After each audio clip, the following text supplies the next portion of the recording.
Bismillahirrahmanirrahim. Assalamualaikum warahmatullahi wabarakatuh. Alhamdulillah, wassalatu wassalamu ala rasulillah wa ala alihi wa sahbihi wa ala amma ba'd.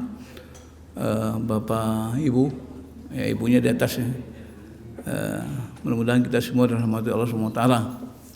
Saya mulai kajian ini dengan pertanyaan yang agak ringan ya. Bukan ringan ya, tapi agak ringan itu. Enteng-enteng lah itu. Ada yang nanya sama saya itu, gimana Ustaz kalau kita habis sholat itu berjamaah, Assalamualaikum, Assalamualaikum, kemudian salam kiri kanan, muka belakang itu boleh nggak gitu? Nah, ini kan pertanyaan ringan saja itu, karena memang prakteknya di berbagai masjid, termasuk di kita ini juga sering juga ini, habis sholat ya, salam kiri, salam kanan, salam kiri ya. Kemudian salam-salaman gitu, ya salam-salaman. Nah, itu kan sering dilakukan. Nah, ini penjelasannya begini, yang namanya salat itu kan mulai dari takbir sampai salam gitu. Itu yang salat. Kemudian apa yang setelah itu kan sesuatu yang mengikuti salat itu. Ketika itu dianggap suatu hal yang katakanlah pekerjaan di luar salat dan tidak terkait dengan salat langsung, maka itu hal yang mubah, yang boleh saja. Tapi kalau itu jadikan bahagian dari kerangkaian sholat dan dianggap itu sebagai satu keharusan, satu kewajiban dan sunnah, maka itu memerlukan dalil. Jadi harus ada dalilnya, nggak boleh dikerjakan tanpa ada dalil. Karena itu dianggap ibadah yang sifatnya ta'abudi, yang harus dikerjakan gitu. Ya kalau tidak dikerjakan merasa kurang atau merasa tidak cukup. Nah, ini barangkali perlu didudukkan sehingga kita tidak cepat membid'ahkannya, tapi juga tidak memandang itu sebagai bahagian dari ibadah yang kemudian harus kerjakan, sehingga itu seolah-olah ada kaitannya dengan ibadah sholat gitu. Nah, itu aja penjelasan yang barangkali mungkin menjadi penting, sehingga ada sesuatu yang barangkali perlu difahami gitu, sehingga ini tidak. Jadi kadang-kadang kan ada teman-teman kita yang menganggap itu bidah ya. Dianggap itu bidah. Kenapa? Karena memang kalau setiap sholat itu harus salam kiri kanan muka belakang, atas bawah, ya barangkali ini nanti menjadi menjadi sunnah gitu. Menjadi sunnah yang kemudian itu kalau tidak dilakukan dan malah ada yang begini Pak, masalahnya kalau dianggap bidah, ada teman saya yang ketika dia ditawarin salam itu nggak mau, dia ditolaknya gitu. Jadi ada yang musalaman kan, diginiin gitu kan, artinya ini ada hal yang bisa merusak itu. Ya, ada teman yang mau sholat mau salaman ditolak gitu. Itu kan bisa menimbulkan fitnah, bisa menimbulkan pecah hati. Jadi ini kita semua harus tahu bahwa kalau ya pada dasarnya kalau misalnya selesai sholat ya faidah kutus sholat, ya habis sholat tuh boleh aja kita langsung jalan, mau makan mau apa silakan aja, tidak ada masalah, karena sholatnya udah selesai.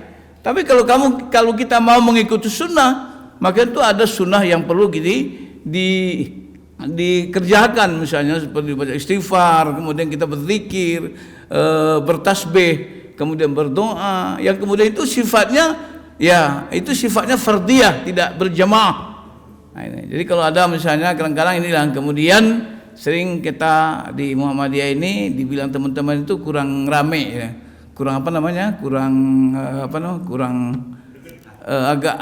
Agak sepi ya, enggak ada apanya gitu. Kenapa? Karena habis salam ya selesai, masing-masing doa, zikir, kemudian ya sholat sunat, kemudian berangkat. Tidak ada yang ramai-ramai, enggak ada gitu. Jadi ada yang mengatakan tidak basah, itu kering ya.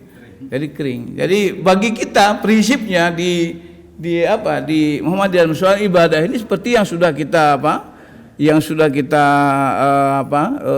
fahami bahwa di Muhammadiyah ini ya dalam soal ibadah varian ibadah yang kemudian tidak ada contohnya, tidak ada keterangannya, tidak ada penjelasannya yang qat'i dari sunnah Rasulullah, maka itu dianggap sesuatu yang tidak perlu kita lakukan. Artinya itu tidak bisa kita jadikan bahagian dari ibadah. Itu yang kemudian kita sudah jelaskan dalam manhaj tarjih kita, maka ada ibadah itu ada dua macam. Ada ibadah yang bersifat ibadah yang ta'abudi, ada ibadah yang ta'akuli. Ibadah yang ta'abudi yaitu ibadah-ibadah mahdhah, ibadah khassah yang juz'ian, kaifiatan, kemudian itu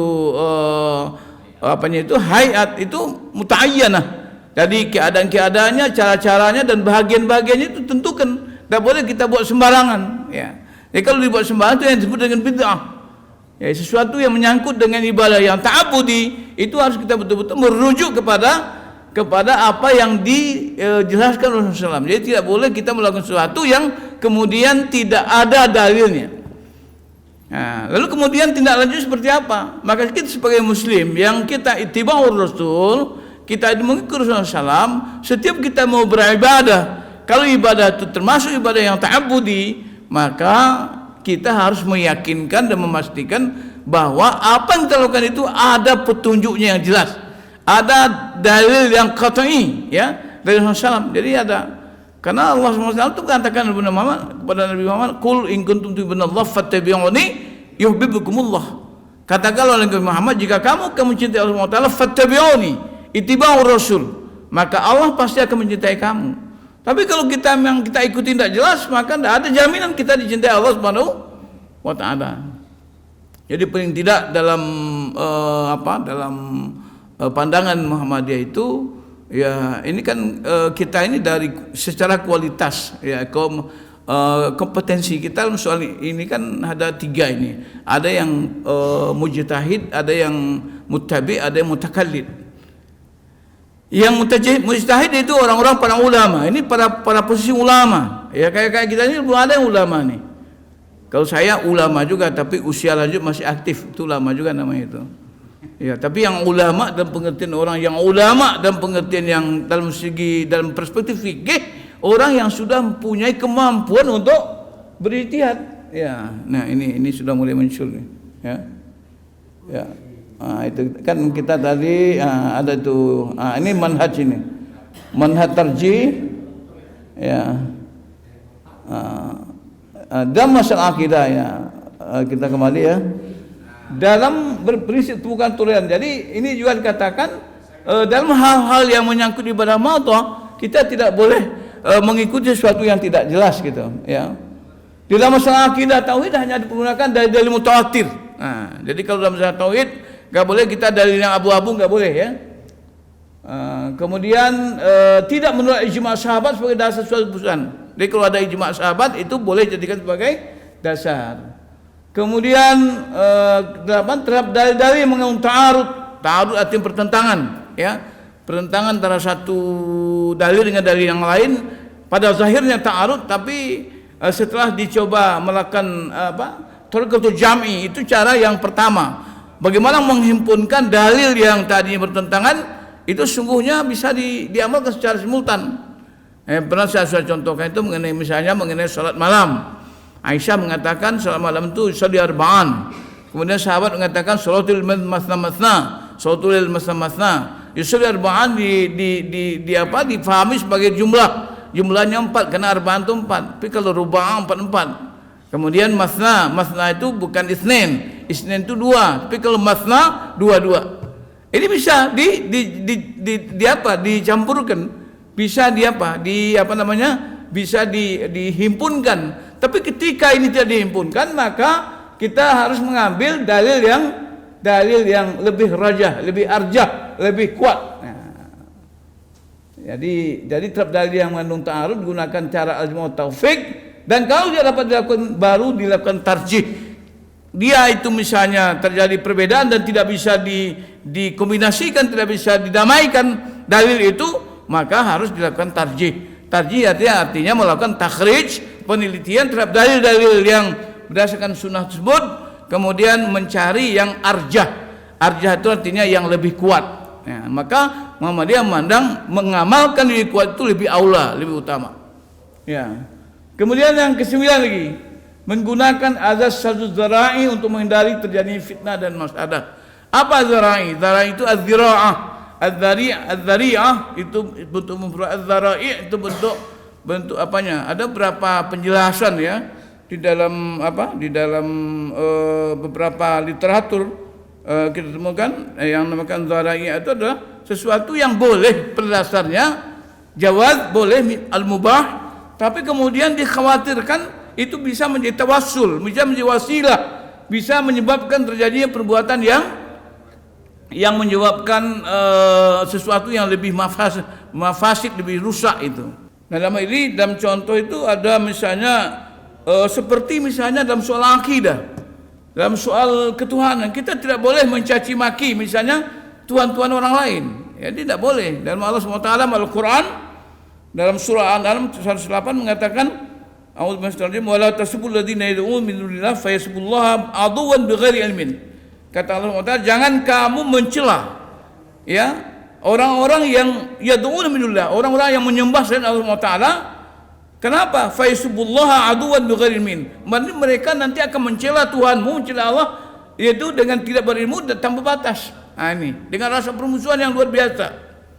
Jadi sekalian, jadi tidak boleh kita, Allah SWT melarang kita mencela Tuhan-Tuhan lain, itu tidak boleh. Ya walaupun misalnya itu betul, ya itu betul misalnya, tapi itu tidak boleh. Kenapa? Karena itu akan menyebabkan nanti sesuatu yang lebih rusak, itu mereka akan mencela Allah, memaki Allah SWT. Ibnu Katsir dalam tafsir mengatakan yaqul ta'ala nahyan Rasulullah SAW itu mencegah Rasulullah SAW dan wal mu'minina an sabbi alihati al-musyrikin. Allah itu mencegah Rasul dan orang-orang beriman dari mencaci maki mencela Tuhan-Tuhan orang musyrik. Wa in kana fi maslahah, sekalipun di situ ada maslahat, ada kebenarannya. Ila annahu yatarattabu alaihi mafsadah, karena perbuatan itu nanti akan diikuti, akan menyebabkan terjadi kerusakan. Apa kerusakannya? Mereka itu nanti akan mencela Allah Subhanahu wa taala. Ya, wahia muqabatul musyrikin bisabbi ilahil mu'minin. Itu menyebabkan nanti mereka mencaci maki Tuhan orang yang beriman. Wa wallahu la ilaha illallah, yaitu Allah yang tidak Tuhan kecuali Dia. Kama qala Ibnu Abi Thalhah, kecuali seperti mana juga Ali bin Abi Thalhah mengatakan an Ibnu Abbas, dari Ibnu Abbas pada ini ayat, qalu ya Muhammad, ya hai Muhammad, la tahtahiyanna an sabbika alihatina. Ya Muhammad, kata orang Batak, sungguhnya engkau mencela Tuhan kami, ya. Au lanah juanna rabbaka, kami juga akan memperolok-olokkan, akan mencela Tuhan kalian, kata orang-orang yang apa. Maka oleh karena itu fanahumullahu an yasubbu awthanahum, maka Allah mencela orang-orang beriman dari Rasulullah SAW dari mencela ya berhala-berhala mereka. Jadi nggak boleh. Ini kan ada juga yang mendapatkan begini, kenapa mencela nggak boleh? Nabi aja Nabi Ibrahim dihancurkan, syariatnya sudah beda. Jadi kalau sekarang berlaku syariatnya, ya kita pergi aja ke apa-apa itu kita hancurin semua kan. Jadi artinya apa?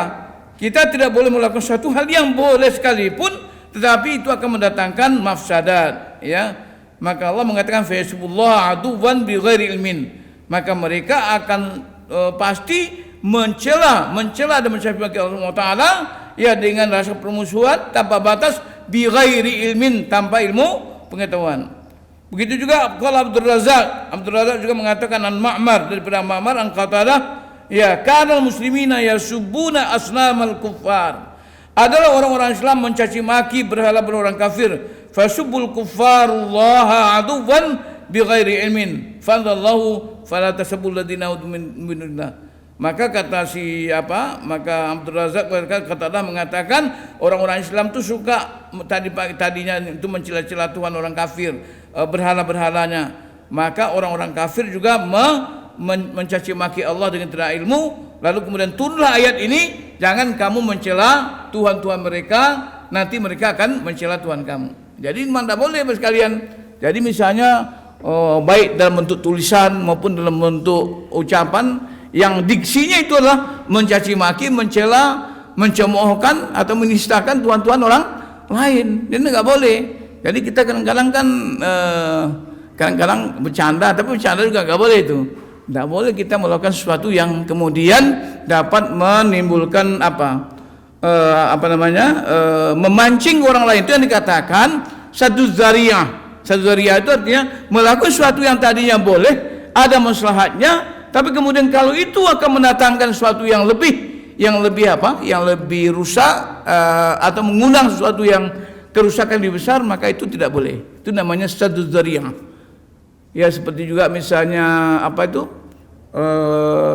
Misalnya berzina, dilarang berzina. Itu sebetulnya dasar daripada kaidah yang mengatakan satu zari'nya itu adalah dari Al-Quran. Misalnya la taqrabuz zina, yang dilarang itu berzina. Tapi juga jalan-jalan yang mendatangkan, yang menyebabkan berzina juga dilarang, jangan kamu hampiri. Maka dalam satu kaidah dikatakan an-nahyu an syai'in nahyun an wasailih. Kalau kita dilarang dari sesuatu, maka kita juga dilarang dari melakukan perbuatan yang menyebabkan kita sampai pada sesuatu itu. Nah, itu. Jadi ini dalam Islam itu sudah diberikan penjelasan-penjelasan yang luar biasa. Itu namanya menggunakan azas sadu zara'i untuk menghindari terjadi fitnah dan mafsadah. Termasuk juga misalnya seperti merokok misalnya. Merokok itu mafsadahnya jelas secara kesehatan. Tidak ada ahli kesehatan dokter yang mengatakan bahwa merokok itu bagus. Tidak ada itu. Kalau kecuali minum kopi ada itu. Kemarin saya jumpa dengan dokter jantung. Ahli jantung mengatakan minum kopi 2 kali sehari itu bagus katanya, tapi jangan pakai gula ya. Ya kalau nggak pakai gula kan pahit namanya itu. Nah, banyak orang suka kan, jadi minum kopi itu sebetulnya bagus, tapi jangan pakai gula. Nah, tapi kalau merokok itu tidak ada satu dokter pun yang menyatakan ya bahwa merokok itu. Maka itu dengan secara tadarruj bil istidraj kita tak menzalimi diri kita, walaupun tidak langsung. Misalnya merokok langsung mati nggak ada itu, langsung sakit nggak ada juga. Tapi mungkin ya maka lama-lama. Saya dulu waktu pernah ditetapkan calon wali kota di Payakumbuh, kemudian secara perintah undang-undang harus general check up. Saya check up di Padang, di Agus Salim itu, ternyata saya divonis perokok karena masih banyak plek di dalam dada saya ini. Saya bilang saya nggak perokok, saya sudah 10 tahun berhenti merokok gitu. Tapi kata dokter itu ini masih ada, itu 10 tahun Bapak berhenti masih ada pleknya ada di. Nah, itu kan luar biasa itu. Jadi jangan dikira bahwa dulu kita pernah merokok sekarang tidak akan ada bisa saja. Secara istidraj, secara beransur-ansur, maka itu akan bisa mendatangkan. Itu termasuk juga satu zariah menghentikan rokok. Sekalipun sebenarnya rokok itu bisa halal. Kenapa? Karena barangnya tidak ada haramnya, tidak najis. Tembakau itu juga tidak najis itu, ya kan?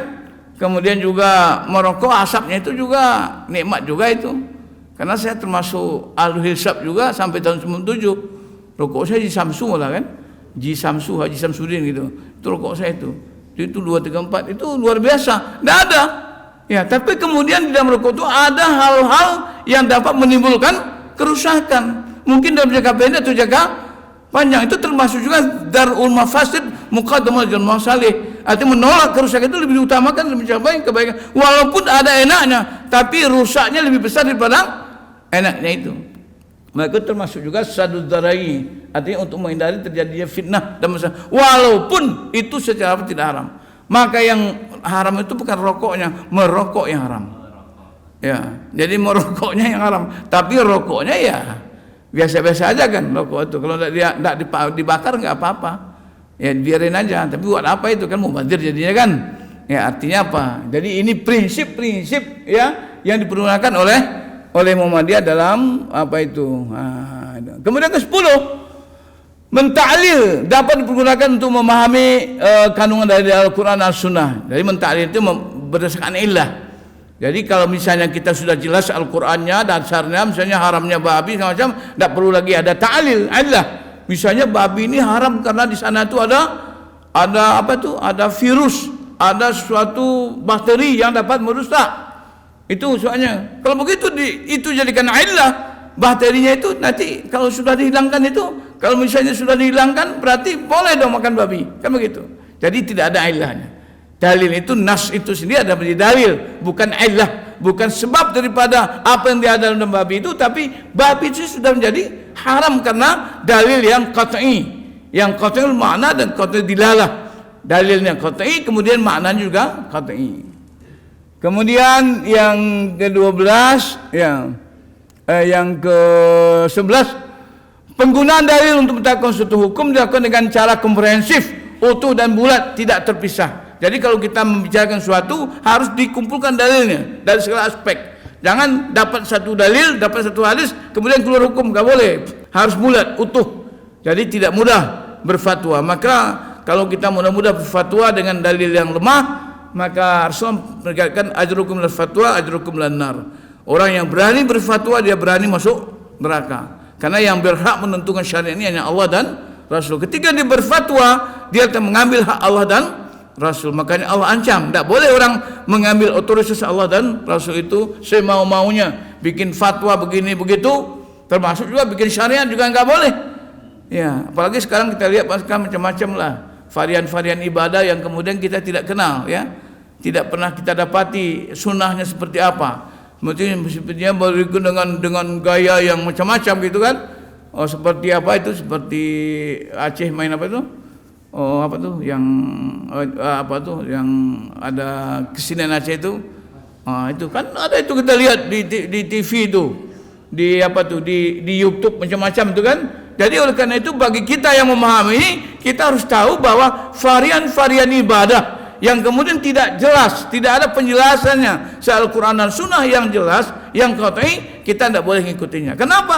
Karena kita kan mengharapkan ridha Allah. Kita beribadah itu mengharapkan pahala Allah SWT. Kita mengharapkan ibadah itu terima Allah SWT.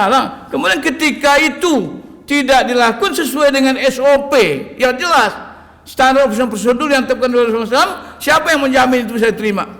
Ya. Maka itu saya mengatakan, ya sering menyampaikan itu, bahwa untuk mendapatkan ya nilai yang kualitas yang tinggi di ibadah itu paling tidak 3 IBF namanya. IBF itu ikhlas, benar dan faham. Ikhlas, mardatillah, menghargai Allah SWT, benar artinya sesuai dengan apa yang disunahkan Rasulullah SAW. Karena Rasulullah mengatakan, man amila amalan farasa amru alaih faradun. Siapa yang melakukan suatu amalan ibadah yang kemudian itu tidak jelas aturannya dari Allah dan Rasulnya, maka itu ditolak. Dan yang ketiga adalah faham, mengerti makna substansinya. Jadi tidak hanya beribadah, tidak hanya mengamalkan sesuatu, tapi juga faham apa yang dikerjakan. Sehingga Rasulullah mengatakan, riwayat Muslim, may bi khairan yufaqihu fiddin. Orang yang dikehendaki Allah mendapatkan kebaikan, nilai tambah dari ibadah yang dia kerjakan itu adalah orang yang faham dengan ibadahnya itu. Orang yang tidak mengerti ibadah itu hanya terjebak kepada ritualitas formal, seremonial belaka tanpa memahami makna substansi dari ibadahnya, maka mereka tidak akan mendapatkan apa-apa dari ibadahnya itu. Saya rasa sementara karena masih banyak lagi, itu saja. Kalau ada pertanyaan silakan, agak 1-2, kalau enggak ya selesai kita makan siang. Masing-masing insyaallah saya ada jaminan dari pengurus. Ya. Kalau yang lain masing-masing ya. Ya, kalau ada pertanyaan itu boleh, karena ini apa di Muhammadiyah ini kan kalau tanya tuh enggak apa-apa. Kalau tempat lain ada yang nanya, ini mau nanya, ini mau ngaji, ya itu. Kalau enggak, kalau kita nanya itu termasuk ngaji juga. Kalau teman saya pernah itu Pak menanya, kamu mau nanya atau mau ngaji nih? Ya mau saya ngaji itu kan nanya juga, karena as-su'alu miftahul ulum, bertanya itu ilmu, kunci ilmu. Orang yang tidak mau bertanya ilmunya enggak dapat gitu. Nah kalau ada yang tanya paling 5 menit lah, kalau enggak ya apa boleh buat lah. Kalau ada yang nanya, kalau enggak misalnya ya jadi misalnya pertanyaan gini, gimana Ustaz? Ini kan sudah jelas Muhammadiyah ini mengharamkan rokok, tapi di sini masih banyak orang merokok, Ustaz, gimana tuh? Nah, itu orang tidak paham namanya itu ya. Ada pojok merokok itu ada. Di sini ada porok namanya, pojok merokok ya. Ada pojok merokok itu. Itu sebetulnya memang ya kalau kita lihat ya Pak, ya sebetulnya seperti yang katakan tadi, sebetulnya tadinya itu termasuk tidak masalah ya. Sesuatu yang mubah, termasuk yang mubah itu. Ya.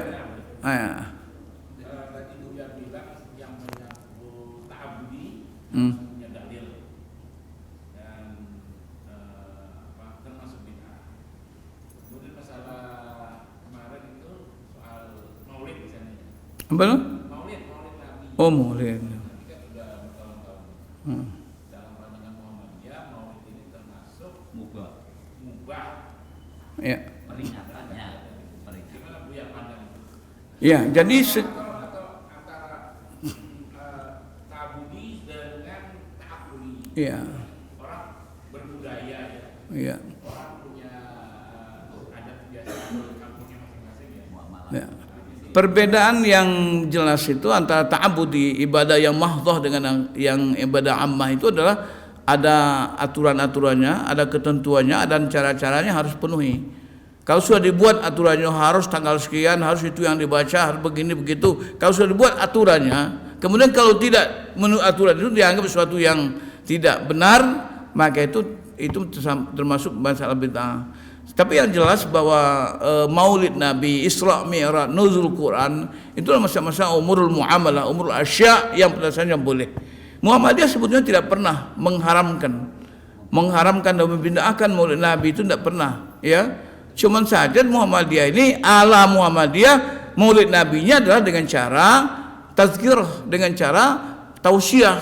Jadi pada waktu tidak menetapkan bahwa harus 12 Rabiul Awal, tidak pada waktu tertentu, tidak pula dengan cara tertentu. Ya, yang dilarang Muhammadiyah itu hanya ghulu. Tidak boleh ghulu, artinya memuji-muji berlebihan. Karena Allah SWT Al-Quran mengatakan la taghlu, ya. Jangan kamu melakukan ghulu seperti orang-orang Nasara melakukan ghulu terhadap nabinya. Sehingga kadang-kadang kan begini sekalian, di apa itu saya dengar tuh laulaka ya Muhammad ma khalaqtul al-falak. Ya Muhammad, kalau tidak karena engkau kami tidak akan jadikan semua alam ini. Banyak muncul itu. Malah ada muncul hadis lagi, man nazara ila al-'ilmi nazratan wahidah falahu ajru mayati syahid. Barang siapa yang melihat orang alim satu kali lihat saja, maka dia akan mendapatkan pahala 100 mati syahid. Coba bayangkan kalau dia hadir di majlis maulid, kemudian dia lihat banyak ulama, banyak kiai, kemudian banyak buya, kemudian dia sekali lihat saja, kalau dia lihat berkali-kali, itu berapa orang mati syahid dia dapat ibadahnya. Itu hadis-hadis maudhu yang tidak ada dalilnya. Ya, yang kemudian nanti membuat orang malas. Buat apa lagi perang komandan tempur? Ya, cukup lihat ulama aja satu kali udah 100 mati syahid. Itu suatu yang obral pahala yang tidak jelas dalilnya itu, Pak. Jadi karena itu Maulid Nabi, Isra Mi'raj itu pada dasarnya sesuatu yang boleh. Yang tidak boleh itu misalnya Maulid Nabi memperingati dengan pertandingan bola voli pantai itu misalnya. Nah, itu kan ada juga itu. Apa urusannya Maulid Nabi dengan pertandingan bola voli pantai? Itu tidak jelas itu. Itu aja sudah muka aurat. Jadi artinya memperingati suatu. Seperti juga memperingati Agustus 17 Agustus 19 dengan Panjat Pinang. Apa urusan kemerdekaan dengan Panjat Pinang itu? Tarik menarik itu kan? Malah dengan tarik tambang. Kan gembira-gembira aja itu. Jadi artinya apa? Yang tidak boleh itu gulu, yang tidak boleh itu mubazir. Ya, ada tempat saya itu Pak, di kampung saya di sana, itu di sana, di seberang sana, ya. Itu Pak, itu kalau dia Maulid Nabi itu mulai tengah malam, itu sampai subuh selesai tidak berjamaah itu, ya. Jadi artinya apa? Dia memperingati Maulid Nabi, dia mencintai Nabi dan pengertian fisiknya, ya, tetapi dia tidak mengikuti sunnah Islam. Para Rasulullah mengatakan hadisnya yang kuat, man ahya sunnati fahuwa minni. Siapa yang mengikuti sunnahku, dialah golonganku. Man ahabbani fahuwa ma'iyya fil jannah. Siapa yang cinta kepadaku, itulah yang sama aku di surga. Jadi man ahabbani itu tidak berdiri sendiri. Di hadis man ahabbani itu diawali dengan man ahya sunnati. Siapa yang menghidupkan sunnahku, itulah nanti mereka yang akan bersamaku di surga Allah Subhanahu wa ta'ala. Kita mencintainya bukan fisiknya, tapi eksistensi kelahirannya, tujuan Allah mengutusnya, kemudian kita hidupkan sunnahnya. Itulah yang akan mendatangkan kita nanti. Ya, saya tidak akan mengaji sini bukan syafaat itu nanti ada apa enggak itu kajian lain lagi itu ya. Kajian lain lagi itu. So, bagaimanapun kalau kita cuma sholat enggak ya, sholatnya kencang tapi sholatnya enggak itu, maka itu tidak ada jaminan. Ya.